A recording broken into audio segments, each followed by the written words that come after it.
eu estava conversando com uma pessoa que fica lá no dia a dia do Ninho do Urubu para saber como é que foi esse primeiro momento aí do Tite, o primeiro contato com o Tite. Primeiro, ele me disse o seguinte: os jogadores ficaram maravilhados com o discurso do Tite, porque o Tite discursou para os jogadores, conversou com os jogadores através de uma reunião, obviamente, e as palavras do Tite, na impressão dessa pessoa, chamaram muita atenção dos jogadores.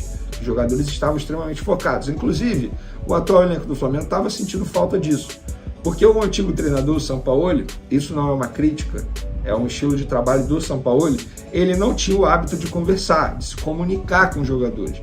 E a gente sabe que o jogador gosta disso, gosta dessa comunicação. E o Tite é muito bom nas palavras, é extremamente incentivador.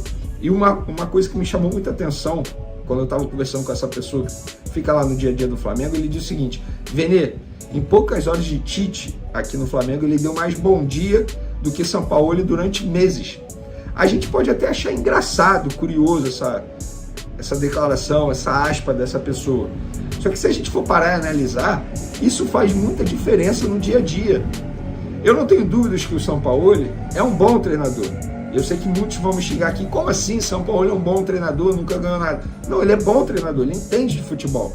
Só que ele precisa entender também que a comunicação com os jogadores, com os funcionários é extremamente importante também.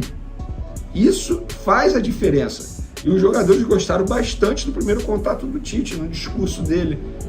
Então, isso chamou muita atenção. Outra coisa que uma outra pessoa me disse foi o seguinte: Vene, o Tite é um cara que a gente tem que sugar ao máximo conhecimento.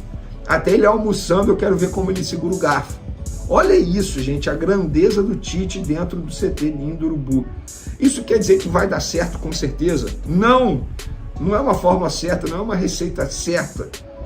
O que eu quero dizer é: tem tudo para dar certo. Os jogadores vão comprar a ideia do técnico Tite, eu tenho certeza disso. E o Flamengo tem tudo para voltar ao caminho do sucesso. Porque o Tite chegou muito bem, se comunicando super bem, não só com os jogadores, mas com todos os funcionários. E conhecimento de futebol ele tem bastante, é óbvio. Ele vai precisar se readaptar a um dia a dia de um clube, porque ele estava na seleção brasileira e o trabalho no dia a dia é totalmente diferente. Isso é óbvio, é nítido, mas ele tem um staff extremamente qualificado ao lado dele. Ele chega com 5 profissionais da extrema confiança dele, e são profissionais que também estavam na seleção brasileira junto com ele.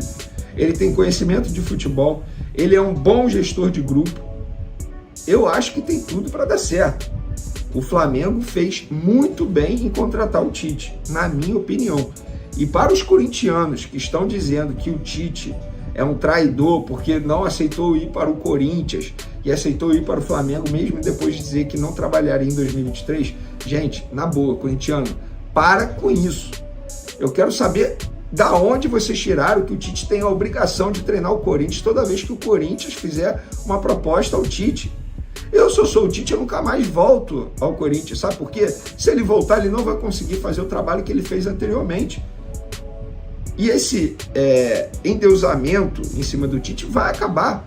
É a mesma coisa que eu falo do Jorge Jesus. Se eu sou o Jorge Jesus, nunca mais volto ao Flamengo, porque saio por cima. E o Tite, ele não foi traidor com o Corinthians.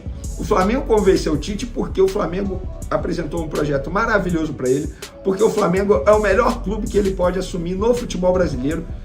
O Flamengo é o clube mais próximo da seleção brasileira atualmente, estrutura, salário em dia, um elenco absurdo com grandes peças. Então o Tite viu no Flamengo uma oportunidade maravilhosa e ele entendeu que se ele não pegasse agora, em outubro de 2023, ele não ia pegar depois, porque o Flamengo não ia esperar o Tite para 2024. O Flamengo queria um técnico agora para encerrar a temporada, se classificar para a Libertadores e já iniciar o processo pensando no próximo ano. Então o Tite, ele não foi treinador, ele não foi traidor. Eu acho que ele aprendeu agora que ele não pode prometer nada que não possa cumprir, mas não é porque ele disse que não iria pegar nenhum trabalho em 2023 que ele é um mentiroso, muito pelo contrário. Eu não conheço o Tite pessoalmente, mas pelo que eu acompanho do trabalho dele, eu tenho certeza que na entrevista de apresentação dele aos jornalistas, ele vai pedir a palavra antes de começar a entrevista e vai explicar o porquê não cumpriu a palavra dele e aceitou o trabalho do Flamengo. Mas o porquê está aí, os motivos estão aí. É o Flamengo, gente. É um projeto maravilhoso para a carreira do Tite. E tá nítido, o Tite falou aquilo porque ele esperava receber uma proposta da Europa. Se recebeu, não foi algo que mexeu com o coração dele e ele não aceitou. E no futebol brasileiro, o melhor clube que ele pode assumir é o Flamengo.